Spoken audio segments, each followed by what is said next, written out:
కర్రకట్ట వెనకాల ఉన్నటువంటిది ఏదైనా సరే అక్రమ కట్టడమే. అది ఎప్పుడైనా కూల్చేయచ్చు.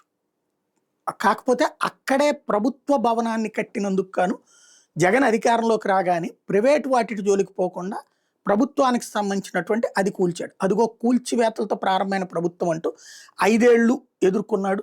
ఎందుకంటే ఆ తర్వాత ఆ కరకట్ట వెనకాల వాటిని ఏమి చెయ్యలేకపోవడం వల్ల, అక్రమ నిర్మాణాలను తెలిసి ఏమీ చేయలేకపోవడం వల్ల, తర్వాత తెలుగుదేశం పార్టీ రాష్ట్ర కార్యాలయం అక్రమ దాంట్లో చెరువులో కట్టారు అంటూ దాని మీద ఆరోపణ. బట్ ఏ యాక్షన్ తీసుకోలేదు.